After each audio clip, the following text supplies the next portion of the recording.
ओम शिव लक्ष्मी।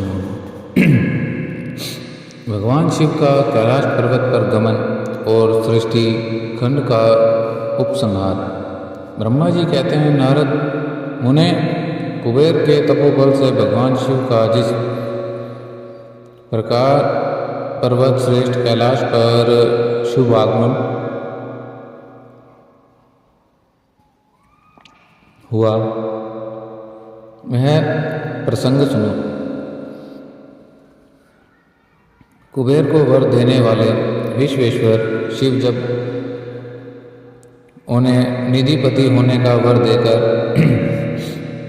अपने उत्तम स्थान को चले गए, तब उन्होंने मन ही मन इस प्रकार विचार किया, ब्रह्मा जी के ललाट से जिनका प्रादुर्भाव हुआ है तथा जो प्रलय का कार्य संभालते हैं, वे रुद्र मेरे पूर्ण रूप हैं। अतः उन्हीं के रूप से मैं गुरुओं के निवास स्थान कैलाश पर्वत को जाऊंगा।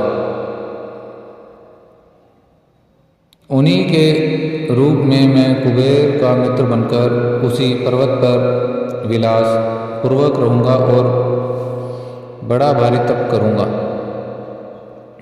शिव की इस इच्छा का चिंतन करके उन रुद्रदेव ने कैलाश जाने के लिए उत्सुक डमरू बजाया। डमरू की यह ध्वनि जो उत्साह बढ़ाने वाली थी, तीनों लोकों में व्याप्त हो गई।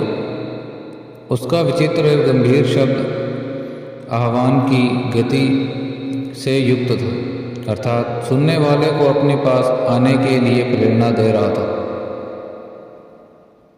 इस ध्वनि को सुनकर मैं तथा विष्णु आदि सभी देवता, ऋषि, मूर्तिमान, आगमन, निगम और सिद्ध वहाँ आ पहुँचे। देवता और असुर आदि सब लोग बड़े उत्साह के साथ भरकर वहाँ आए।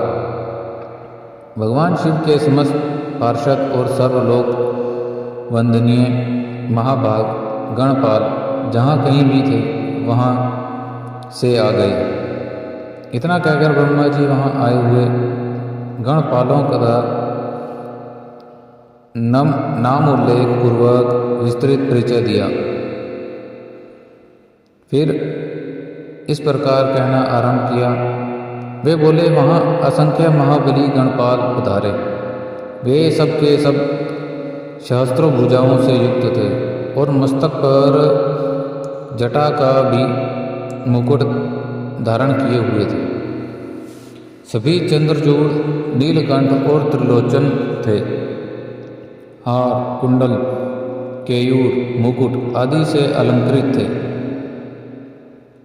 वे मेरे श्री विष्णु के और इंद्र के समान तेजस्वी जान पड़ते थे।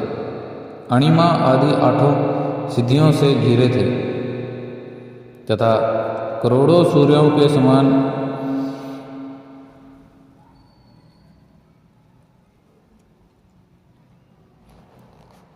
उदासित थे।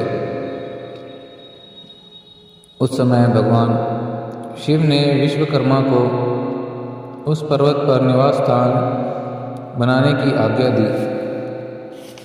अनेक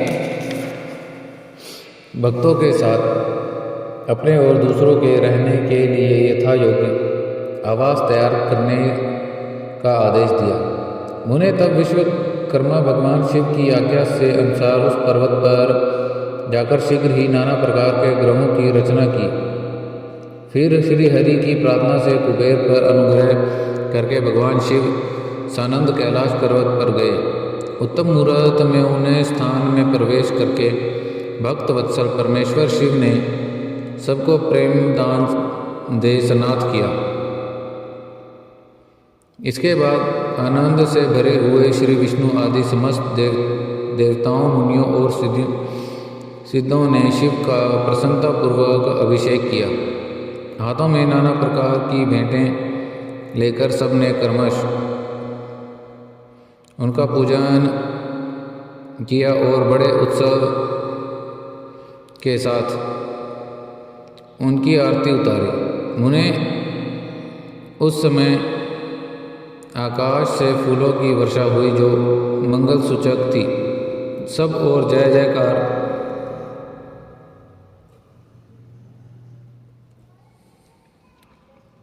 और नमस्कार के शब्द गूंजने लगे।